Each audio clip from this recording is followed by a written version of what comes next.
ನಮಸ್ಕಾರ. ಸಮಾಜಮುಖಿ ವಿಶೇಷ ಮಾತುಕತೆಗೆ ಸ್ವಾಗತ. ಇವತ್ತಿನ ನಮ್ಮ ಮುಖ್ಯ ಅತಿಥಿ ಶಾರದಾ ಅಂಚನ್ ಮುಂಬೈಯಿಂದ ಬಂದಿದ್ದಾರೆ. ಮೂಲತಃ ಉಡುಪಿ ಜಿಲ್ಲೆಯವರು, ಮುಂಬೈಯಲ್ಲಿ ಇವಾಗ ನೆಲೆಸಿದ್ದಾರೆ. ಕವಿಗಳು, ಸಾಹಿತಿಗಳು. ನಾನು ಈ ಒಂದು ಮಾತುಕತೆಗೆ ಶಾರದಾ ಅಂಚನ್ ಅವರನ್ನು ಪ್ರೀತಿಪೂರ್ವಕವಾಗಿ ಸ್ವಾಗತ ಮಾಡ್ತಿದ್ದೇನೆ. ನಮಸ್ಕಾರ ಮೇಡಮ್. ನಮಸ್ಕಾರ. ಶಾರದಾ ಅಂಚನ್ ಅವರು 2011ರಲ್ಲಿ ಅವರ ಮೊದಲ ಕೃತಿ ಪ್ರಕಟವಾಗುತ್ತೆ ಒಬ್ಬ ಲೇಖಕಿಯಾಗಿ 2011ರಲ್ಲಿ. ಯಾಕೆ ನಾನು 2011 ಅಂತ ಉಲ್ಲೇಖ ಮಾಡ್ತೇನೆ ಅಂತ ಹೇಳಿದ್ರೆ 2029ಕ್ಕೆ ಆಗುವ ಹೊತ್ತಿಗೆ 10 ವರ್ಷಗಳ ಅವಧಿಯಲ್ಲಿ 14 ಕೃತಿಗಳನ್ನು ಅವರು ಪ್ರಕಟಿಸುತ್ತಾರೆ. ಮೊದಲ ಕೃತಿ ಅವರದು 2011ರಲ್ಲಿ ಬರುತ್ತೆ. ಅದು ನನ್ನದಲ್ಲದ ಕವಿತೆ, ಕನ್ನಡ ಕವನ ಸಂಕಲನ. ಆಮೇಲೆ 2013ರಲ್ಲಿ ಮರಳಿ ಗೂಡಿಗೆ, ಅದು ಕಥಾ ಸಂಕಲನ. ಆಮೇಲೆ 2014ರಲ್ಲಿ ನಡೆ ನೀ ಮುಂದೆ, ಅದು ಕವನ ಸಂಕಲನ. 2014ರಲ್ಲಿ ಪಾರ್ದನ, ಅದು ತುಳು ಕವನ ಸಂಕಲನ. 2015ರಲ್ಲಿ ರಕ್ತವೇ ಜೀವನದಿ, ಅದು ವೈದ್ಯಕೀಯ ಲೇಖನಗಳ ಸಂಕಲನ. 2015ರಲ್ಲಿ ಇನ್ನೊಂದು ಕೃತಿ, ಅದು ಪುಷ್ಪಗುಚ್ಛ, ಕನ್ನಡ ಕಥಾ ಸಂಕಲನ. 2016ರಲ್ಲಿ ಅಭಿಮತ, ಅದು ಕೃತಿ ಸಮೀಕ್ಷಾ ಸಂಕಲನ. 2017ರಲ್ಲಿ ಅಭಿಯಾನ, ಅದು ಕವನ ಸಂಕಲನ. 2017ರಲ್ಲಿ ಮತ್ತೊಮ್ಮೆ ಜೀಟಿಗೆ, ಅದು ತುಳು ಕವನ ಸಂಕಲನ.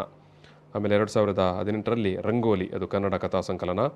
ಆಮೇಲೆ 2018ರಲ್ಲಿ ಮತ್ತೊಂದು ಕೃತಿ ಪಾರ್ದೊನಲ್ಲೆಡು ಮೂಡ್ದು ಬೈದಿನ ಬಿರಿಯದ ಪುಂಜೋಲು, ಅದು ಅನುವಾದ ಕೃತಿ. 2019ರಲ್ಲಿ ವೈದ್ಯಕೀಯ ಲೇಖನಗಳ ಸಂಕಲನ, ಆರೋಗ್ಯ ಆಯುಷ್ಯ ಅನ್ನುವಂಥ ಕೃತಿ. 2021ರಲ್ಲಿ ಲಾಕ್ಡೌನ್ ಅನ್ನುವಂಥ ಕವನ ಸಂಕಲನ.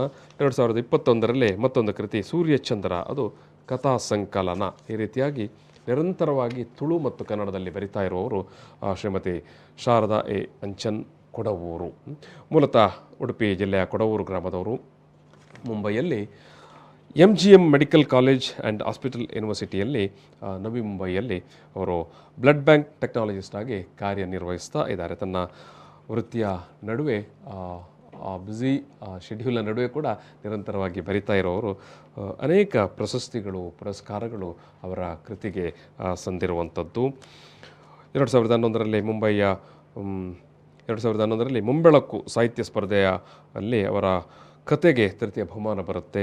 ಆಮೇಲೆ 2013ರಲ್ಲಿ ಅಕ್ಷಯ ಸಾಹಿತ್ಯ ಪ್ರಶಸ್ತಿ, ಅದು ಕೂಡ ಕಥಾ ಸ್ಪರ್ಧೆಯಲ್ಲಿ ಬಹುಮಾನ ಬರುವಂಥದ್ದು. ಜಯದೇವಿ ತಾಯಿ ಲಿಗಾಡೆ ಸಾಹಿತ್ಯ ಪ್ರಶಸ್ತಿ, ಅದು 2013ರಲ್ಲಿ ಅವರ ಕವಿತೆಗೆ ಬರುವಂಥ ಪ್ರಶಸ್ತಿ. 2014ರಲ್ಲಿ ಕೂಡ ಜಯದೇವಿ ತಾಯಿ ಲಿಗಾಡೆ ಸಾಹಿತ್ಯ ಪ್ರಶಸ್ತಿ, ಅದರಲ್ಲಿ ಕವಿತೆಗೆ ಪ್ರಥಮ ಬಹುಮಾನ ಬರುತ್ತೆ. ಕರ್ನಾಟಕ ತುಳು ಸಾಹಿತ್ಯ ಅಕಾಡೆಮಿಯವರು 2014ರಲ್ಲಿ ಅವರ ಪಾರ್ದನ ತುಳು ಸಾಹಿತ್ಯ ಕೃತಿಗೆ ಗೌರವ ಪ್ರಶಸ್ತಿ ಬರ್ತದೆ. ಆಮೇಲೆ ಕರ್ನಾಟಕ ವಿದ್ಯಾವರ್ಧಕ ಸಂಘದವರು ಧಾರವಾಡ ಅವರು 2014ನೇ ಸಾಲಿನ ಶ್ರೀ ಕ್ಷೇತ್ರ ಧರ್ಮಸ್ಥಳ ಮಾತೋಶ್ರೀ ರತ್ನಮ್ಮ ಹೆಗಡೆ ಮಹಿಳಾ ಗ್ರಂಥ ಪ್ರಶಸ್ತಿ ಅವರ ನಡೆ ನೀ ಮುಂದೆ ಕವನ ಸಂಕಲನಕ್ಕೆ ಬರುವಂಥದ್ದು. ಆಮೇಲೆ ಅವರ ವೈದ್ಯಕೀಯ ಕೃತಿ ರಕ್ತವೇ ಜೀವನದಿ, ಈ ಕೃತಿಗೆ ಕೂಡ Bharat Ratna sir M Visvesvaraya engineering ಪ್ರತಿಷ್ಠಾನದವರು ನೀಡುವಂಥ ವಿಶ್ವೇಶ್ವರಯ್ಯ ರಾಷ್ಟ್ರೀಯ ಸಾಹಿತ್ಯ ಪ್ರಶಸ್ತಿ 2016ರಲ್ಲಿ. ಅದೇ ಜೀವನದಿ ಕೃತಿಗೆ ಕನ್ನಡ ಸಾಹಿತ್ಯ ಪರಿಷತ್ತದ್ದು ವೈದ್ಯಕೀಯ ಲೇಖನ ಪ್ರಶಸ್ತಿ, ಡಾಕ್ಟರ್ H ನರಸಿಂಹಯ್ಯ ದತ್ತಿ ಪ್ರಶಸ್ತಿ 2016ರಲ್ಲಿ ಬರ್ತದೆ. ಸೊ ಆಮೇಲೆ ಬೇರೆ ಬೇರೆ ಜೀಟಿಗೆ ಅವರ ತುಳುವಿನ ಕೃತಿ, ಅದಕ್ಕೆ ಕೂಡ ತುಳುಕೂಟ ಬೆಂಗಳೂರು ಅವರಿಂದ ಸಾಹಿತ್ಯ ಸ್ಪರ್ಧೆಯಲ್ಲಿ ಬಹುಮಾನ ಬಂದಿದೆ. ಸೊ ಅನೇಕ ಪುರಸ್ಕಾರಗಳು, ಪ್ರಶಸ್ತಿಗಳು ಅವರನ್ನು ಹುಡುಕಿಕೊಂಡು ಮತ್ತೆ ಹುಡುಕಿಕೊಂಡು ಬಂದಿದೆ. ಪಟ್ಟಿ ತುಂಬ ಉದ್ದ ಇದೆ, ಮಾತಾಡಲಿಕ್ಕೆ ಕೂಡ ಅನೇಕ ವಿಚಾರಗಳಿದೆ. ಮುಂಬೈಯಲ್ಲಿ ನೆಲೆಸಿಕೊಂಡು ಬಹುಭಾಷಾ ಸಂಗಮದ ನೆಲೆಯುವಿಡು ಮುಂಬೈಯಲ್ಲಿ ನೆಲೆಸಿಕೊಂಡು ತುಳುವಿನಲ್ಲಿ ಕೂಡ ಬರೀತಾರೆ, ಕನ್ನಡದಲ್ಲಿ ಕೂಡ ಬರೀತಾರೆ. ಅಲ್ಲಿ ವೃತ್ತಿಯ ಸಂದರ್ಭದಲ್ಲಿ ಇಂಗ್ಲೀಷಲ್ಲಿ ಮಾತಾಡಬೇಕು, ಮರಾಠಿಯಲ್ಲಿ ಮಾತಾಡಬೇಕು, ಹಿಂದಿಯಲ್ಲಿ ಮಾತಾಡಬೇಕು. ಇಂಥೆಲ್ಲ ಒಂದು ಭಾಷಾ ಸಂಗಮದ ಒಟ್ಟೊಟ್ಟಿಗೆ ನೆಲೆಸಿಕೊಂಡು ಬರೆಯುವುದನ್ನೇ ತುಂಬ ಭಾರಿ ಕಾಳಜಿಯಿಂದ ನಡೆಸಿಕೊಂಡು ಬರ್ತಾ ಇದ್ದಾರೆ ಶಾರದಾ ಅಂಚನ್ ಅವರು. ಮೇಡಮ್, ನೀವು ಕಳೆದ 10 ವರ್ಷಗಳ ಒಂದು ಹಿಂದಿನ ಅವಧಿಯಲ್ಲಿ ನಿಮ್ಮ ಪ್ರಥಮ ಕೃತಿ ಪ್ರಕಟವಾಗುತ್ತೆ. ಬಟ್ ಈ ಬರೆಯುವಂಥ ಹವ್ಯಾಸ ಅದು ನಿಮಗೆ ಯಾವ ವಯಸ್ಸಿನಲ್ಲಿ ನಿಮ್ಮಲ್ಲಿ ಸೃಷ್ಟಿಯಾಗಿತ್ತು ಅಥವಾ ಮೊಳಕೆ ಹೊಡೆದಿತ್ತು? ನಾನು ಊರಿನಲ್ಲಿರುವಾಗ ಬಾಲ್ಯದಲ್ಲಿರುವಾಗಲೇ ನನಗೆ ಸಾಹಿತ್ಯದ ಆಸಕ್ತಿ ಬಂದಿತ್ತು. ಸಣ್ಣದಲ್ಲಿರುವಾಗ ನಾನು ಪತ್ರಿಕೆಗಳನ್ನು ಓದ್ತಾ ಇದ್ದೆ. ಹಾಗಾಗಿ ನನಗೆ ಸಾಹಿತ್ಯದೊಂದು ಅಭಿರುಚಿ ಬಾಲ್ಯದಿಂದಲೇ ಬಂದಿತ್ತು. ನಾನು ಹೈಸ್ಕೂಲಲ್ಲಿ ಇರುವಾಗ, ಕಾಲೇಜಲ್ಲಿರುವಾಗ, ಊರಿನಲ್ಲಿರುವಾಗಲೇ ಯಾವ ಹೈಸ್ಕೂಲಲ್ಲಿ ಓದಿದ್ರಿ ಮೇಡಮ್? ನಾನು ತೆಂಕನಿಡಿಯೂರು ಹೈಸ್ಕೂಲ್, ಗರಡಿ ಮಜಲು, ಅಲ್ಲಿ ತೆಂಕನಿಡಿಯೂರು. ಕೊಡವರು ಪ್ರಾಥಮಿಕ ಶಾಲೆ ನಂದು. ಹೈಸ್ಕೂಲು ತೆಂಕನಿಡಿಯೂರು ಹೈಸ್ಕೂಲ್ ಗರಡಿ ಮಜಲ್, ಮತ್ತು ಕಾಲೇಜು ಮಿಲಾಗ್ರೀಸ್ ಕಾಲೇಜ್ ಕಲ್ಯಾಣಪುರ. ಹೈಸ್ಕೂಲಲ್ಲಿರುವಾಗಲೇ ನಾನು ಸಣ್ಣ ಪುಟ್ಟ ಕತೆ ಕವಿತೆಗಳನ್ನು ಬರಿತಾ ಇದ್ದೆ. ಕಾಲೇಜಿನಲ್ಲಿರುವಾಗಲೂ ಬರಿತಾ ಇದ್ದೆ. ಆದರೆ ಅದನ್ನು ಮುಂದುವರಿಸಿಕೊಂಡು ಹೋಗಬೇಕೆನ್ನುವ ಒಂದು ಹಂಬಲ ಆಗಲಿ ಅಥವಾ ನನಗೆ ಅಲ್ಲಿ ಆ ಸಂದರ್ಭಗಳಲ್ಲಿ ಯಾರಿಂದಲೂ ಯಾವುದೇ ತರಹದ ಪ್ರೋತ್ಸಾಹ ಸಿಗ್ತಾ ಇರಲಿಲ್ಲ. ಮನೆಯಲ್ಲಿಯೂ ಅಂಥ ಒಂದು ವಾತಾವರಣ ಇರಲಿಲ್ಲ. ನನ್ನ ಹೆತ್ತವರು ಮಕ್ಕಳನ್ನು ಪಾಲನೆ ಪೋಷಣೆಯಲ್ಲಿ ಅವರಿಗೆ ದಿನ ಕಳೀತಾ ಇತ್ತು. ಅಂತ ಸಂದರ್ಭದಲ್ಲಿ ಸಾಹಿತ್ಯ ನಾವು 6 ಮಂದಿ ಮಕ್ಕಳು, ನಾನೇ ಕಡೆಯವಳು. ಹೌದು, ಮುದ್ದಿನಿಂದ ನೋಡಿರ್ತಾರೆ, ಪ್ರೀತಿಯಿಂದ ಮುದ್ದಿನಿಂದ ನೋಡಿದ್ರು. ಆದರೆ ನಾನು ಬಹಳಷ್ಟು ಬಡತನವನ್ನು ನೋಡಿದ್ದೇನೆ. ಹಾಗಾಗಿ ನನಗೆ ಬದುಕಿನ ಅನುಭವ ನನ್ನ 25 ವರ್ಷ ನಾನು ಊರಲ್ಲಿದ್ದೆ. ನಂತರ ನಾನು ಮದುವೆಯಾಗಿ ಮುಂಬೈಗೆ ಹೋದೆ. ಆ ಒಂದು 25 ವರ್ಷದಲ್ಲಿ ನಾನು ಬಹಳಷ್ಟು ಬದುಕಿನ ಅನುಭವಗಳನ್ನು ನೋಡಿದ್ದೇನೆ. ನನ್ನ ಹೆತ್ತವರ ದುಃಖ, ನೋವು, ನಾನು ಕೂಡ ಬಹಳಷ್ಟು ಬಡತನವನ್ನು ಕಂಡಿದ್ದೇನೆ. ಅದೇ ಒಂದು ಅನುಭವ ನನ್ನನ್ನು ಮುಂದಿನ ದಿನಗಳಲ್ಲಿ ಬಹುಶಃ ಬರೆಯಲಿಕ್ಕೆ ಕಾರಣವಾಯಿತು ಅಂತ ಹೇಳ್ಬೋದು. ಈಗ ನಿಮಗೆ ಮನೆಯಲ್ಲೇ ನೀವು ಹೇಳಿದಾಗೆ ತಂದೆ ತಾಯಿ ಹಳ್ಳಿಯವರು, ಗ್ರಾಮೀಣ ಭಾಗದವರು ಅಥವಾ ಕೃಷಿ ಕೆಲಸ ಕಾರ್ಯದವರು, ಮನೆಯಲ್ಲಿ ಅಂಥ ಒಂದು ವಾತಾವರಣ ಓದಿನ ಬಗ್ಗೆ, ಬರವಣಿಗೆ ಬಗ್ಗೆ ಇರಲಿಲ್ಲ. ಶಾಲೆ ಕಾಲೇಜಿಗೆ ಬಂದಾಗ ನಿಮಗೆ ಬಹುಶಃ ಯಾರು ಮೊದಲಿಗೆ ನಿಮಗೆ ಸ್ವಲ್ಪ ಬೆನ್ನು ತಟ್ಟಿ ಪ್ರೋತ್ಸಾಹ ಕೊಟ್ಟಿದೆ, ನೀವು ನೆನಪು ಮಾಡಿಕೊಳ್ಳೋದಿದ್ದರೆ ಯಾರು? ನೆನಪು ಮಾಡಿಕೊಳ್ಳೋ ಪ್ರಮೇಯವೇ ಇಲ್ಲ ನನಗೆ. ಯಾರು ಬೆನ್ನು ತಟ್ಟಿದ ನೆನಪೇ ನನಗೆ ಇಲ್ಲ. ನಾನು ಚಿಕ್ಕಂದಿನಲ್ಲಿ ನನ್ನ ಅಕ್ಕ ಪ್ರಜಾಮತ, ಸುಧಾ, ತರಂಗ ಎಲ್ಲ ನನ್ನ ಅಕ್ಕ ಒಬ್ಬಳಿಗೆ ಓದೋ ಹವ್ಯಾಸ ಇತ್ತು. ಅವಳು ಮನೆಗೆ ಪುಸ್ತಕಗಳನ್ನು ತರಿಸಿ ಓದ್ತಾ ಇದ್ಲು. ಅವಳು ಓದಿದ ನಂತರ ನಾನು ಅದನ್ನು ಓದ್ತಾ ಇದ್ದೆ. ಅದಷ್ಟೇ ನನಗೆ ಸಾಹಿತ್ಯದೊಂದು ಅಭಿರುಚಿ ಬರಲಿಕ್ಕೆ ನನಗೆ ಇಷ್ಟೇ ಕಾರಣ, ಬೇರೆ ಯಾವುದೂ ಇಲ್ಲ. ಒಂದು ಸ್ವಯಂ ಆಗಿ ಅಷ್ಟೇ ನಾನಾಗಿ ಬರದೆ ಈಗ ಇಲ್ಲಿ ಇಷ್ಟೆಲ್ಲ ಪುಸ್ತಕಗಳನ್ನು ನೋಡ್ತಾ ಇದ್ದೇವೆ. ಅಷ್ಟೇ ಕಾರಣ ಅಂತ ಹೇಳ್ಬೋದು. ಸಣ್ಣದಿನಲ್ಲಿ ನನಗೆ ಸಾಹಿತ್ಯದೊಂದು ಅಭಿರುಚಿ ಬರಲಿಕ್ಕೆ ಕಾರಣವಾದ ಉದಾಹರಣೆಗಳು ಇಷ್ಟೇ, ಮತ್ತೇನಿಲ್ಲ. ಮತ್ತೆಲ್ಲ ದೈವೇಚ್ಛೆ ಅಂತ ಹೇಳ್ಬೋದು. ಈಗ ನೀವು ಹಾಗಿದ್ರೆ ಮುಂಬೈಗೆ ನೆಲೆಸಿದ ನಂತರ, ಅಂದರೆ ಮದುವೆ ಆದ ನಂತರ ಮುಂಬೈಗೆ ನೆಲೆಸ್ತೀರಿ? ಹೌದು, ಮದುವೆಯಾಗಿ ನಾನು ಮುಂಬೈಗೆ ಹೋದೆ. ನಂತರ 10 ವರ್ಷ ಕೂಡ ನಾನು ಯಾವುದೇ ಸಾಹಿತ್ಯದ ಸಂಪರ್ಕದಲ್ಲಿ ಇರಲಿಲ್ಲ. ಅಕಸ್ಮಾತ್ತಾಗಿ ಒಂದು ದಿನ ನನಗೆ ಶ್ರೀಮಂತೂರು ಮುಂಬಯಿಯ ದಿನಪತ್ರಿಕೆ ಕರ್ನಾಟಕ ಮಲ್ಲ, ಅದರಲ್ಲಿ ಒಂದು ದಿವಸ ಓದಿದೆ ನಾನು. ಕರ್ನಾಟಕ ಆ ಸಂದರ್ಭದಲ್ಲಿ ಶ್ರೀಮಂತೂರು ಚಂದ್ರಾಸ ಸುವರ್ಣರು ಕರ್ನಾಟಕ ಸಾಹಿತ್ಯ ಅಕಾಡೆಮಿ ಸದಸ್ಯರಾಗಿದ್ದರು. ಅವರು ಮುಂಬೈ ತುಳು ಕನ್ನಡಿಗರ ಒಂದು ಕೃತಿ ತರಲಿಕ್ಕಾಗಿ ಪೇಪರಲ್ಲಿ ಜಾಹೀರಾತು ಕೊಟ್ಟಿದ್ರು. ತುಳು ಕವಿತೆಗಳನ್ನು ಆಹ್ವಾನಿಸಲಾಗಿದೆ ಮೂಲಕ ಮುಂಬೈ ತುಳು ಕನ್ನಡಿಗರ ಒಂದು ಕೃತಿ ತರಬೇಕು, ಅದಕ್ಕಾಗಿ ಕವಿಗಳ ಕವಿತೆಗಳನ್ನು ಆಹ್ವಾನಿಸಿದ್ರು. ಹಾಗೆ ನಾನು ಕಾಲೇಜಿನಲ್ಲಿರುವಾಗ ಬರೆದ, ನಾನು ಬಹುಶಃ ಒಂದು 20ನೇ ವರ್ಷ ವಯಸ್ಸಿನಲ್ಲಿ ಬರೆದ ಬಹಳಷ್ಟು ಕವಿತೆಗಳು ನನ್ನ ಹತ್ರ ಇತ್ತು. ಅದನ್ನು ನಾನು ಮದುವೆ ಆಗುವಾಗ ನಾನೆಲ್ಲ ಮುಂಬೈಗೆ ತಕೊಂಡು ಹೋಗಿದ್ದೆ. ಅದರಲ್ಲಿ ಒಂದು 2 ಕವಿತೆಯನ್ನು ನಾನು ಬರ್ದದಲ್ಲ, ಆಗ ಬರ್ದದನ್ನೇ ಅವರಿಗೆ ಕಳಿಸಿದ್ದೆ. ನಾನು ಶ್ರೀಮಂತೂರು ಅವರ ಅಡ್ರೆಸ್ಸಿಗೆ ಕಳಿಸಿದ್ದೆ. ಅದು ಸಿಕ್ಕಿದ ನಂತರ ಅವರ ಫೋನ್ ಬಂತು, ಕವಿತೆ ಒಳ್ಳೆದಿದೆ, ನಿನ್ನ ಕವಿತೆಯನ್ನು ಪುಸ್ತಕದಲ್ಲಿ ಪ್ರಕಟಿಸ್ತೇವೆ ಅಂತ. ಹೌದು, ಒಂದು ಮೊದಲ ಆಯಾಮ ಕೊಟ್ಟು ನನಗೆ ಪುನಃ ಒಂದು ಬರೆಯುವ. ನಂತರ 1-2 ತಿಂಗಳ ನಂತರ ಮುಂಬೈಯಲ್ಲಿ ಕನ್ನಡ ಸಾಹಿತ್ಯ ಪರಿಷತ್ತು ಮಹಾರಾಷ್ಟ್ರ ಘಟಕದ ತುಳು ಪರ್ಬ ಆಯೋಜನೆ ಮಾಡಲಾಗಿತ್ತು. ಆಗ ಶ್ರೀಮಂತೂರು ನನಗೆ ಫೋನ್ ಮಾಡಿದ್ರು, ನೀನು ಕವಿತೆ ಓದ್ತೀಯಾ ಅಂತ. ಆಯಿತು, ಓದ್ತೇನೆ ಅಂತ ಹೇಳಿದೆ. ಅದೇ ನಾನೊಂದು 25 ವರ್ಷಗಳ ಹಿಂದೆ ಬರೆದ ಅದೇ ಕವಿತೆಯನ್ನು ಪುನಃ ಓದಿದ್ದೆ. ಎಲ್ಲರ ಮೆಚ್ಚುಗೆ ಗಳಿಸಿತ್ತು ಆ ಕವಿತೆ. ಶ್ರೀ ಉದಯ ಧರ್ಮಸ್ಥಳ ಎಲ್ಲ ವೇದಿಕೆಯಲ್ಲಿದ್ದರು, ಬಹಳ ಮೆಚ್ಚುಗೆ ಕೊಟ್ಟರು. ಪ್ರದೀಪ್ ಕುಮಾರ್ ಕಲ್ಕೂರ್ ಅವರೆಲ್ಲ ಇದ್ರು. ಬಹಳ ಸಂತೋಷ ಆಯಿತು. ಅದೇ ನನ್ನ ಪ್ರಥಮ ವೇದಿಕೆ, ನನ್ನ ಬದುಕಿನ ಪ್ರಥಮ ವೇದಿಕೆ ಅದು.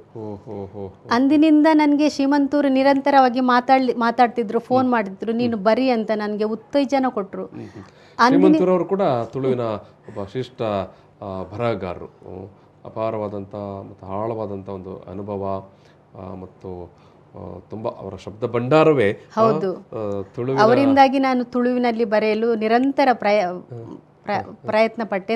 ತುಳುವಿನಲ್ಲಿ ಬರಿತಾ ಹೋದೆ, ಅವರು ಪ್ರೋತ್ಸಾಹ ಕೊಡ್ತಾ ಹೋದ್ರು. ಹಾಗಾಗಿ ನಾನು ತುಳುವಿನಲ್ಲಿ ಕೂಡ ಇನ್ನೊಂದು ಬಹುಶಃ ಅವರ ಪೂಜಾ ಪ್ರಕಾಶನದ ಮೂಲಕವೇ ನಿಮ್ಮ ಎಲ್ಲಾ ಕೃತಿಗಳು ಪ್ರಕಟಗೊಂಡಿವೆ. ಹೌದು, ಒಂದು ಕೃತಿ ಮಾತ್ರ ಇತ್ತೀಚೆಗೆ ಹೊರಗಿಂದಾಯ್ತು. ಉಳಿದ 13 ಕೃತಿಗಳು ಪೂಜಾ ಪ್ರಕಾಶನದಿಂದ. ಶ್ರೀಮಂತರವರ ಪೂಜಾ ಪ್ರಕಾಶನದ ಮೂಲಕವೇ 13 ಕೃತಿಗಳು ಪ್ರಕಟಗೊಂಡಿವೆ. ಇದು ನೀವು ಕನ್ನಡದ ನೆಲ ಅಥವಾ ತುಳುವಿನ ನೆಲದ ಅಥವಾ ಈ ಮಣ್ಣಿನಿಂದ ನೀವು ಮುಂಬೈಗೆ ಹೋಗಿ ಇಲ್ಲೆಲ್ಲೂ ಕೂಡ ನೀವು ಪ್ರಕಟವಾಗಿರುವುದಿಲ್ಲ. ಮುಂಬೈಯಲ್ಲಿ ನೀವು ಒಬ್ಬ ಲೇಖಕಿಯಾಗಿ, ಒಬ್ಬ ಬರಹಗಾರ್ತಿಯಾಗಿ ಕಾಣಿಸಿಕೊಳ್ತೀರಿ. ಮೊದಲಾಗಿ ನೀವು ಏನು ವೇದಿಕೆಗಳಲ್ಲಿ ನಿಮ್ಮ ಕವನವನ್ನು ವಾಚನ ಮಾಡುವ ಸಂದರ್ಭ ಅಥವಾ ಆನಂತರ ಮೊದಲ ನಿಮ್ಮ ಕೃತಿ ಬಂದಾಗ ನಿಮ್ಮ ಫ್ಯಾಮಿಲಿ ಸರ್ಕಲ್, ನಿಮ್ಮ ಫ್ರೆಂಡ್ ಸರ್ಕಲ್, ನಿಮ್ಮ ಆಪ್ತರದು ಎಲ್ಲ ರೆಸ್ಪಾನ್ಸ್ ಯಾವ ರೀತಿ ಇತ್ತು? ಅದೊಂದು ವಿಶೇಷ ಅನುಭವ. ಮೊದಲ ಕೃತಿ ಪ್ರಕಟವಾಗುವುದು ಹೇಳಿದೊಂದು ಸಂತೋಷದ ವಿಷಯ. ಎಲ್ಲರಿಗೂ ಬಹಳ ಸಂತೋಷವಾಯಿತು. ನನ್ನ ಪ್ರಥಮವಾಗಿ ಹೇಳಬೇಕಂದ್ರೆ ನನ್ನ ಪತಿ ಬಹಳಷ್ಟು ಪ್ರೋತ್ಸಾಹ ಕೊಟ್ಟರು ನನ್ನ ಒಂದು ಸಾಹಿತ್ಯ ಬದುಕಿಗೆ. ಇಂದಿಗೆ ಕೂಡ ಅವರು ಬಹಳ ನಿರಂತರವಾಗಿ ಪ್ರೋತ್ಸಾಹ ಕೊಡುತ್ತಲೇ ಇರ್ತಾರೆ. ಹಾಗಾಗಿ ನನಗಿಷ್ಟು ಮುಂದುವರಿಯಲು ಸಾಧ್ಯ ಆಯಿತು. ನನ್ನ ಈ ಔದ್ಯೋಗಿಕ ಬದುಕು ಮತ್ತು ನನ್ನ ಸಂಸಾರ, ಸಾಹಿತ್ಯ ಎಲ್ಲವನ್ನು ನಿಭಾಯಿಸ್ಕೊಂಡು ಹೋಗಲಿಕ್ಕೆ ನನಗೆ ಬಹಳಷ್ಟು ಕಷ್ಟವಾಯಿತು. ನಾನು ಬಹಳಷ್ಟು ಪ್ರಯಾಸ ಪಟ್ಟೆ. ಆದರೂ ಸಹ ನನ್ನಲ್ಲಿ ಒಂದು ಬರೆಯುವ ಒಂದು ತುಡಿತ ಇತ್ತು. ಇನ್ನು ಮುಂದೆ ಬರೆಯಲೇಬೇಕು ಎನ್ನುವ ಒಂದು ಅಭಿಲಾಷೆ ಇತ್ತು. ಹಾಗಾಗಿ ನಾನು ನಿರಂತರವಾಗಿ ಬರೆಯುತ್ತಲೇ ಹೋದೆ. ಈಗಲೂ ನಾನು ಬರೆಯುತ್ತಲೇ ಇದ್ದೇನೆ. ಪತಿ ಆನಂದ್ ಅಂಚನ್ ಅವರದು ಎಲ್ಲ ಪ್ರೇರಣೆ, ಪ್ರೋತ್ಸಾಹ ಇತ್ತು. ಆ ಕಾರಣದಿಂದಾಗಿ ಇವತ್ತಿಗೆ ಕೂಡ ನಿರಂತರವಾಗಿ ಬರೀಲಿಕ್ಕೆ ಸಾಧ್ಯ ಆಗಿದೆ. ಪ್ರೇರಣೆಯ ವಿಚಾರಕ್ಕೆ ಬಂದಾಗ ಅವರಿಗೆ ಸಾಹಿತ್ಯದಲ್ಲಿ ತೊಡಗಿಸಿಕೊಳ್ಳಿಕ್ಕೆ ಅಂತ ದೊಡ್ಡ ಪ್ರೇರಣೆ ಸಿಗಲಿಲ್ಲ. ಸ್ವಯಂ ಪ್ರಯತ್ನದಿಂದ ಬಂದೆ, ಬದುಕು ಕಟ್ಟಿಕೊಳ್ಳಿಕ್ಕೆ ತಂದೆ ತಾಯಿಯ ಆಶೀರ್ವಾದ ಇತ್ತು ಅಂತ. ಮೇಡಮ್, ಎಲ್ಲ ನಿಮ್ಮ ಕೃತಿಗಳಲ್ಲಿ ನೋಡುವಾಗ ತಂದೆ ತಾಯಿಯ ಬಗ್ಗೆ ಒಂದು ಕತೆ ಅಥವಾ ಒಂದು ಕವನ ಇದ್ದೇ ಇರ್ತದೆ. ಏನು ಹೇಳ್ತೀರಿ? ನಾನು ಹೇಳಿದಾಗೆ ನನ್ನ ತಂದೆ ತಾಯಿ ಬಹಳ ಬಡತನವನ್ನು ಕಂಡವರು. ಅವರ ಬಡತನವನ್ನು ನಾನು ಕಂಡು ಬೆಳೆಯುತ್ತಾ ಹೋದೆ. ಇಬ್ಬರು ಬಹಳಷ್ಟು ದೈವ ಭಕ್ತರಾಗಿದ್ದರು. ನನ್ನ ತಂದೆ ಊರಿನ ಯಾವುದೇ ಕೋಲ ನೇಮ ಎಲ್ಲಿ ದಕ್ಷಿಣ ಕನ್ನಡದ ಎಲ್ಲೇ ಇದ್ದರು, ಯಾವುದೇ ಅವರ ಕೈಯಲ್ಲಿ ಹಣ ಇತ್ತೋ ಇಲ್ಲವೋ, ನಾನಾಗ ಸಣ್ಣದಿದ್ದೆ, ಎಲ್ಲಿಂದ ಎಲ್ಲಿಗೆ ಸಹ ಹೋಗ್ತಾ ಇದ್ರು ಅವರು. ಊರಿನ ಯಾವ ದಕ್ಷಿಣ ಕನ್ನಡದ ಎಲ್ಲ ದೇವಸ್ಥಾನದವನ್ನು ಸುತ್ತಿ ಬಂದವರು ಅವರು. ರಾತ್ರಿಗೆ ಸಹ ಮನೆಗೆ ಬರ್ತಿದ್ರು. ಬಂದವರು ರಾತ್ರಿಗೆ ಸಹ ಅವರಿಗೆ ಪ್ರಾರ್ಥನ ಹೇಳ್ತಾ ಇದ್ರು. ಅದನ್ನೆಲ್ಲ ನಾವು ಕೇಳ್ತಾ ತಾಯಿ ಕೂಡ ಅಷ್ಟೇ. ತಾಯಿ ದುಡಿತದಲ್ಲೇ ತನ್ನ ಜೀವನವನ್ನು ನಮ್ಮನ್ನು ಬೆಳೆಸಲಿಕ್ಕಾಗಿ ದುಡಿತವನ್ನೇ ತನ್ನ ಜೀವನವನ್ನಿಗಾಗಿ ಮಾಡಿಕೊಂಡವರು. ಇದನ್ನೆಲ್ಲ ನೋಡ್ತಾ ನಾನು ಬಂದೆ. ಅದೇ ರೀತಿಯಾಗಿ ನನ್ನಲ್ಲಿ ಅವರದೇ ಒಂದು ದೈವ ಭಕ್ತಿ ನನ್ನಲ್ಲಿ ತಂದೆ ತಾಯಿಯಿಂದಲೇ ಒಂದು ಹರಿದು ಬಂತು. ಹಾಗಾಗಿ ನಾನು ಅವರ ಒಂದು ದೈವ ಭಕ್ತಿಯೇ ನನ್ನ ಈ ಒಂದು ಜೀವನದ ಸಫಲತೆಗೆ, ಸಾಹಿತ್ಯಕ್ಕೆ ಸಾಕ್ಷಿಯಾಯಿತು. ಅದೊಂದು ಆದರ್ಶವಾಯಿತು ಅಂತ ಹೇಳ್ತೇನೆ. ಬೇರೆ ಯಾವುದನ್ನು ನಾನು ಉದಾಹರಣೆ ಕೊಡುತ್ತಿಲ್ಲ. ಅವರ ಆಶೀರ್ವಾದವೇ ನನ್ನನ್ನು ಇಲ್ಲಿಗೆ ಇಷ್ಟರವರೆಗೆ ಮುಂದುವರಿಸಿತು ಅಂತ ತಂದೆ ಅವರು ಮನೆಯಲ್ಲೇ ಪಾಡ್ದನ ಹೇಳ್ತಾ ಇದ್ರು ಅಂತ. ಹೌದು. ನಿಮ್ಮ ಜೀಟಿಗೆ ಕವನ ಸಂಕಲನವು ಹೆಚ್ಚಿನ ತುಳುವಿನ ದೈವಗಳ ಪಾಡ್ದನದ ಹಿನ್ನೆಲೆಯಲ್ಲಿ ಬರೆದಂಥ ಕವನಗಳು. ಬಹುಶಃ ಆ ಒಂದು ಪಾಡ್ದನದ್ದೇ ಆ ಒಂದು ನೆನಪಿನಲ್ಲಿ, ಅದೇ ಗುಂಗಿನಲ್ಲಿ ನೀವು ಬರೆದಂಥ ಕವನ. ಹೌದು, ಅದಕ್ಕಾಗಿ ಅದು ನನ್ನ ಪ್ರಥಮ ಕವನ ಸಂಕಲನ ಪಾರ್ದನ. ಅದಕ್ಕಾಗಿ ಆ ತಂದೆಯನ್ನು ನಾನು ನೆನೆಸಿಕೊಂಡೇ ಆ ಒಂದು ಕೃತಿಗೆ ಪಾರ್ದನ ಅಂತ ಹೆಸರಿಟ್ಟೆ. ಅವರೇ ನನ್ನ ಸ್ಫೂರ್ತಿ. ತುಳು ನನ್ನ ಬರವಣಿಗೆ ಏನಿದ್ದರೂ ಅವರೇ ನನ್ನ ಸ್ಫೂರ್ತಿ. ಜೊತೆಗೆ ಜೀಟಿಗೆ ಅನ್ನುವಂಥ ಕವನ ಸಂಕಲನ. ಹೌದು, ತುಳುವಿನ ನನ್ನ ಒಂದು ಈ ದೈವ ದೇವತೆಗಳ ಏನೇ ಒಂದು ಬರಹಗಳು ನನ್ನ ಅಲ್ಲಿ ಪ್ರಕಟವಾಗಿದ್ದಾರೆ. ಅದಕ್ಕೆ ನನ್ನ ಸ್ಫೂರ್ತಿ ನನ್ನ ತಂದೆ ತಾಯಿಯರಂತೆ ಹೇಳ್ತೇನೆ ನಾನು. ಅವರಿಂದಲೇ ಹರಿದು ಬಂದ ಒಂದು ಶಕ್ತಿ ಅಂತ ಹೇಳ್ಬೋದು ನನ್ನ ಪಾಲಿಗೆ. ಎಸ್, ಖಂಡಿತ. ಮೇಡಮ್, ಈಗ ನಿಮ್ಮ ವೃತ್ತಿಯ ವಿಚಾರಕ್ಕೆ ಬರುವಾಗ ನೀವು ಮೆಡಿಕಲ್ ಫೀಲ್ಡಲ್ಲಿ, ಅಂದರೆ ಆಸ್ಪತ್ರೆಯಲ್ಲಿ, ಮುಂಬೈಯಲ್ಲಿ, ನವಿ ಮುಂಬೈಯಲ್ಲಿ MGM ಹಾಸ್ಪಿಟಲ್ನಲ್ಲಿ, ಹೌದು, ಬಹಳ ದೊಡ್ಡ ಮೆಡಿಕಲ್ ಕಾಲೇಜ್ ಅದು. ಬ್ಲಡ್ ಬ್ಯಾಂಕ್ ಅಲ್ಲಿ ಟೆಕ್ನಾಲಜಿಸ್ಟ್ ಆಗಿ ಕಾರ್ಯನಿರ್ವಹಿಸ್ತಾ ಇದ್ದಾರೆ. ಬಾರಿ ದೊಡ್ಡ ಆಸ್ಪತ್ರೆ. ಹೌದು. ಈ ಆಸ್ಪತ್ರೆಯ ಬ್ಯುಸಿ ಶೆಡ್ಯೂಲ್, ಜಂಜಾಟ, ಇದರ ನಡುವೆ ಎಲ್ಲ ಬರವಣಿಗೆಯಲ್ಲಿ ತೊಡಗಿಸಿಕೊಳ್ಳಿಕ್ಕೆ ಹೇಗೆ ವ್ಯವಸ್ಥೆ ಮಾಡಿಕೊಳ್ತೀವಿ? ಅದು ಬಹುಶಃ ಅದು ನಾನು ಮೆಡಿಕಲ್ ಫೀಲ್ಡಲ್ಲಿ ಇರೋದ್ರಿಂದಲೇ ನನಗೆ ಬರೀಲಿಕ್ಕೆ ಸಮಯ ಒದಗಿತ್ತು ಅಂತ ಹೇಳ್ಬೋದು. ಯಾಕೆಂತ ಹೇಳಿದರೆ ನಮ್ಮದು ಶಿಫ್ಟ್ ಡ್ಯೂಟಿ, ಮಾರ್ನಿಂಗ್ ಮಧ್ಯಾಹ್ನ ಡ್ಯೂಟಿ, ರಾತ್ರಿ ಡ್ಯೂಟಿ, ಬೆಳಿಗ್ಗೆ ಡ್ಯೂಟಿ. ಹಾಗೆ ಒಂದು ಹೊತ್ತಿಗೆ ನಾವು ಮನೆಯಲ್ಲಿ ಇರ್ತೇನೆ. ನಾನು ನೈಟ್ ಡ್ಯೂಟಿ ಆದರೆ ನಾನು ಬೆಳಿಗ್ಗೆ ಇಡೀ ದಿನ ಮನೆಯಲ್ಲಿರ್ತೇನೆ. ಆ ಸಂದರ್ಭದಲ್ಲಿ ನಾನು ಬರಿತಾ ಇದ್ದೆ. ಮತ್ತು ನೈಟ್ ಡ್ಯೂಟಿಗೆ ಹೋಗ್ತಾ ಇದ್ದೆ. ನೈಟ್ ಡ್ಯೂಟಿ ಮಾಡಿ ನಾನು ನೆಕ್ಸ್ಟ್ ಡೇ ಏನು ನಿದ್ದೆ ಮಾಡ್ತಿರ್ಲಿಲ್ಲ ನೈಟ್ ಮಾಡಿ. ನಾನು ಪುನಃ ಬರವಣಿಗೆಯಲ್ಲಿ ತೊಡಗಿಸ್ಕೊಳ್ತಿದ್ದೆ. ಹಾಗೆ ನಾನು ಬರೆದ ಈ ಕೃತಿಗಳೆಲ್ಲ ಬಹುಶಃ ಹೇಳ್ಬೋದು ನಾನು ನಿದ್ದೆ ಬಿಟ್ಟೇ ಬರೆದದ್ದು. ಹಾಗೆ ನನಗೆ ಅಂಥ ಒಂದು ಸಂದರ್ಭ ಸಿಗಲಿಲ್ಲ, ಮತ್ತು ಆರಾಮವಾಗಿ ಕುಳಿತು ಬರೆಯುವಂಥ ಒಂದು ಅವಕಾಶ ನನ್ನಲ್ಲಿ ಇರಲಿಲ್ಲ. ಇದೇ ಒಂದು ನನ್ನ ಆಸ್ಪತ್ರೆ ಜೀವನಕ್ಕೆ ಅನುಗುಣವಾಗಿಯೇ ನಾನು ಬರೆದಂತ ಹೇಳ್ಬೋದು. ಹಾಗಾಗಿ ನನಗೆ ಈ ವೈದ್ಯಕೀಯ ಬರಹಗಳು ಕೂಡ ಬರೆಯುವುದರಲ್ಲಿ ಬಹಳಷ್ಟು ಆಸಕ್ತಿ ಉಂಟು. ಪತಿ ಅನುರಾಗ್ ಅಂಚನ್ ಅವರು, ಹೌದು, ಮಗ ಅನುರಾಗ್ ಅಂಚನ್, ಮಗ ಅನುರಾಗ್ ಅಂಚನ್, ಪತಿ ಆನಂದ್ ಅಂಚನ್, ಇವರದೆಲ್ಲ ಒಂದು ಪ್ರೋತ್ಸಾಹ ಮನೆಯಲ್ಲಿ ಖಂಡಿತ ಇದೆ, ಪ್ರೋತ್ಸಾಹ ಇದೆ. ಅವರ ಪ್ರೋತ್ಸಾಹದಿಂದಲೇ ನಾನು ಇಷ್ಟು ಕೃತಿಗಳನ್ನು ತರಲು ಸಹಾಯವಾಯ್ತು ಅಂತ ಹೇಳ್ಬೋದು. ಈಗ ಇನ್ನೊಂದು ವಿಚಾರ ನಾನು ಆರಂಭದಲ್ಲಿ ಕೂಡ ಅದು ಎತ್ತಿದೆ. ಯಾಕಂತ ಹೇಳಿದ್ರೆ ಮುಂಬೈ ಅಂತ ಅದು ಜಗತ್ತು ಏನಂತ ಹೇಳಿದ್ರೆ ಅದು ಇಡೀ ಒಂದು ಭಾರತವನ್ನೇ ಮುಂಬೈಯಲ್ಲಿ ಕಾಣಬಹುದು. ಎಲ್ಲಾ ಭಾಷಿಗರನ್ನು ನೀವು ದಿನನಿತ್ಯ ಭೇಟಿ ಆಗ್ತೇವೆ, ಎಲ್ಲರೊಂದಿಗೆ ಇದ್ದೇವೆ. ನೀವು ಮನೆಯಲ್ಲಿ ತುಳು ಮಾತಾಡ್ತಿರೋ, ಕನ್ನಡ ಮಾತಾಡ್ತಿರೋ, ಮರಾಠಿ ಮಾತಾಡ್ತಿರೋ, ಹಿಂದಿ ಮಾತಾಡ್ತಿರೋ? ಯಾವುದು? ನಾವು ತುಳುವೇ ಮಾತಾಡೋದು. ಅಗತ್ಯ ಬಿದ್ದಾಗ ಹಿಂದಿ ಕೂಡ ಮಾತಾಡ್ತೇವೆ ಮಧ್ಯ ಮಧ್ಯದಲ್ಲಿ. ನಿಮ್ಮ ವೃತ್ತಿಯ ಸಂದರ್ಭದಲ್ಲಿ ನೀವು ಮರಾಠಿಯನ್ನು, ಹಿಂದಿಯನ್ನು, ಇಂಗ್ಲಿಷನ್ನು, ಮರಾಠಿ, ಹಿಂದಿ, ಇಂಗ್ಲಿಷ್ ಎಲ್ಲ ಮಾತಾಡಬೇಕಾಗ್ತದೆ. ಎಲ್ಲ ವಿಧದ ಜನರಲ್ಲಿ ಅವರವರಿಗೆ ಯಾವ ಭಾಷೆ ಕನ್ವಿನಿಯೆಂಟ್ ಆಗ್ತದೆ ಆ ಭಾಷೆಯಲ್ಲಿ ನಮಗೆ ಮಾತಾಡಬೇಕಾಗ್ತದೆ. ಹೌದು, ಇದನ್ನೆಲ್ಲ ನೀವು ಇದೇ ಒಂದು ಏನು ನಾವು ವೃತ್ತಿಯ ಜಂಜಡವೇ ಮನಸ್ಸಿನಲ್ಲಿ ಸುತ್ತಾಡ್ತಾ ಇರುತ್ತೆ ಎಷ್ಟೋ ಸಂದರ್ಭದಲ್ಲಿ. ಅಂತ ಸಂದರ್ಭದಲ್ಲಿ ನೀವು ಕನ್ನಡಕ್ಕೆ ಬರಿತೀರಿ ಅಥವಾ ತುಳುವಿನಲ್ಲಿ ಬರಿತೀರಿ? ಅದು ನಾನು ಹೇಳಿದೆ, ನಾನು ಹುಟ್ಟಿ ಬಂದ ನನ್ನ ತುಳುನಾಡು. ನಾನು ಎಲ್ಲಿದ್ರೆ ಸಹ ಅದು ನನಗೆ ನೆನಪಲ್ಲಿ ಹೋಗುವುದಿಲ್ಲ. ನಾನು ಕೆಲಸದಲ್ಲಿರುವಾಗ 8 ಗಂಟೆ ಮಾತ್ರ ನಾನು ನನ್ನ ವೃತ್ತಿಯಲ್ಲಿ ಕಾನ್ಸಂಟ್ರೇಷನ್. ಮತ್ತು ಮನೆಗೆ ಬಂದಾಗ ಬೇರೆ ಸಂದರ್ಭದಲ್ಲಿ ನನ್ನ ಮನಸ್ಸಿನ ತುಂಬ ನನ್ನ ಬರವಣಿಗೆಗೆ ಬೇಕಾದ ವಿಷಯಗಳು, ನನ್ನ ತುಳುನಾಡು, ನನ್ನ ಸಂಸ್ಕಾರ, ನಾನು ಹುಟ್ಟಿ ಬಂದ ಒಂದು ವಾತಾವರಣ, ಈಗ ನಾನು ಎಂದಿನಿಂದ ಬರೀಲಿಕ್ಕೆ ಪ್ರಾರಂಭಿಸಿದೆ ಅಂದಿನಿಂದ ಅದೇ ವಿಚಾರಗಳು ನನ್ನಲ್ಲಿ ಮತ್ತೆ ಸುತ್ತಾಡ್ತಿದ್ದೆ. ಅಂದು ನೆನಪಿಗೆ ನನ್ನ ತುಳುನಾಡಿನಲ್ಲಿ ನಾನು ಕಳೆದ ಒಂದೊಂದು ದಿನ ಕೂಡ ನನಗೆ ನೆನಪಿದೆ ಅಂತ ಹೇಳ್ಬೋದು.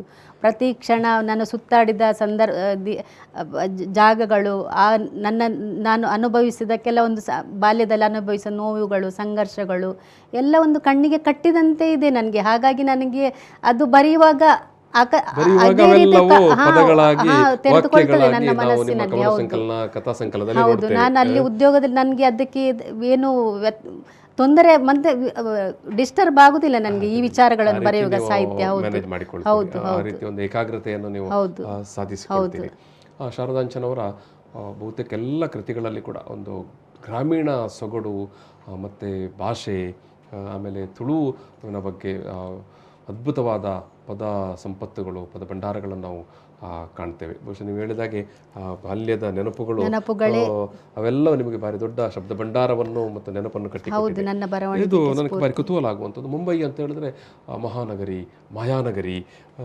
ಈಗ ನೀವು ವರ್ಷಕ್ಕೊಮ್ಮೆಯೋ ಅಥವಾ ಹಾಗಾಗಿಯೋ ಊರಿಗೆ ಬರ್ತಾ ಇರ್ತೀರಿ. ನಿಮಗೆ ತುಂಬ ಇಷ್ಟವಾಗುವಂಥದ್ದು ಮುಂಬೈಯೋ ಅಥವಾ ಉಡುಪಿಯೋ?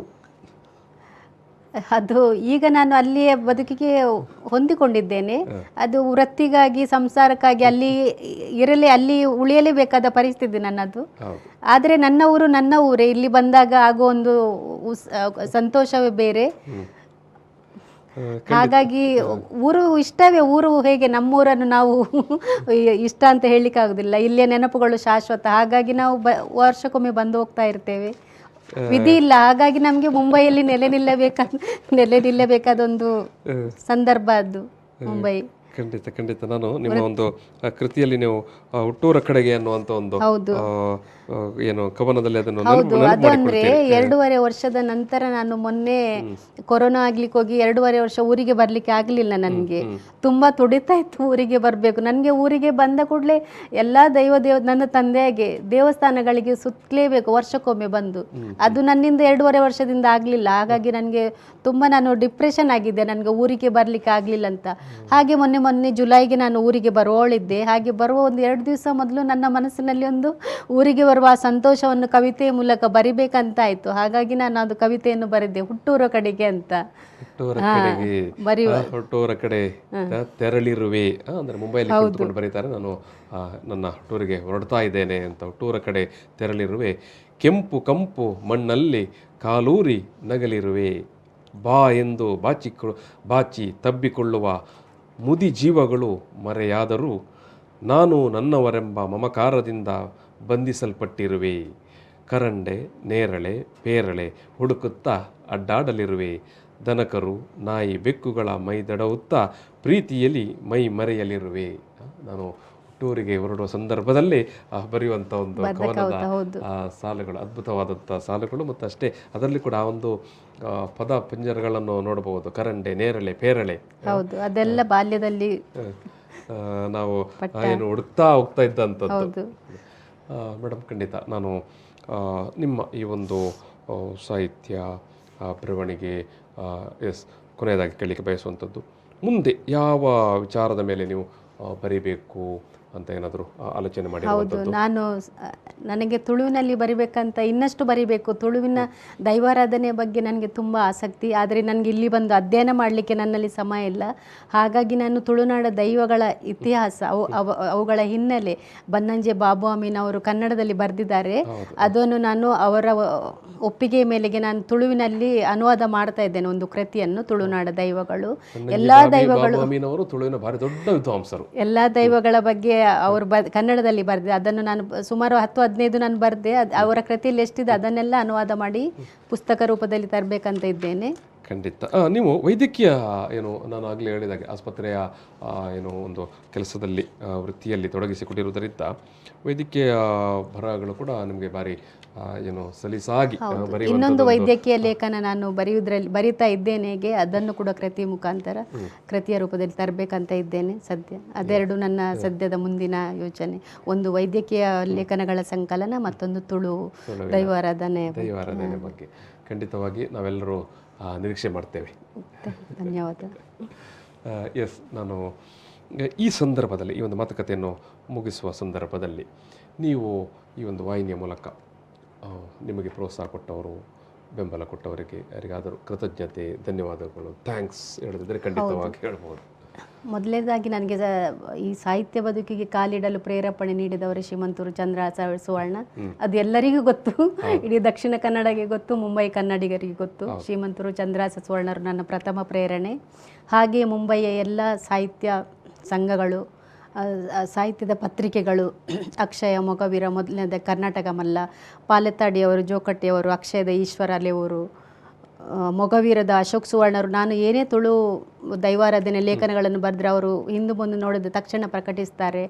ಬಹಳಷ್ಟು ಎಲ್ಲ ಮುಂಬಯಿಯ ಪತ್ರಿಕೆಗಳು ನನ್ನ ಬರವಣಿಗೆಗೆ ಬಹಳಷ್ಟು ಪ್ರೋತ್ಸಾಹ ಕೊಟ್ಟಿದ್ದಾರೆ. ಹಾಗೆ ನನ್ನ ಸಂಸಾರ ಜೀವನದ ಬಗ್ಗೆ ಹೇಳಿದ್ರೆ ನನ್ನ ಪತಿ ಆನಂದ್ ಅಂಚನ್ರಿಗೆ ಪ್ರಥಮ ಧನ್ಯವಾದ ಸಲ್ಲಿಸ್ತಿದ್ದೇನೆ. ನನಗೆ ಅವರು ನನ್ನ ಪ್ರೇರಣೆ ಅಂತ ಹೇಳ್ಬೋದು. ನನ್ನ ಎಲ್ಲಿ ಯಾವ ಕಾರ್ಯಕ್ರಮಕ್ಕೆ, ನನ್ನ ಎಲ್ಲಿ ಪ್ರಶಸ್ತಿಗಳನ್ನು ಸ್ವೀಕರಿಸಿ ಹೋಗುವಾಗ ನನ್ನೊಂದಿಗೆ ತನ್ನ ಕೆಲಸ ಬಿಟ್ಟು ಒಂದು ದಿವಸ ಮಟ್ಟಿಗಾದರೂ ಅವ್ರು ಬರ್ತಾರೆ, ಅಷ್ಟು ಪ್ರೋತ್ಸಾಹ ಕೊಡ್ತಾರೆ ಅವರು.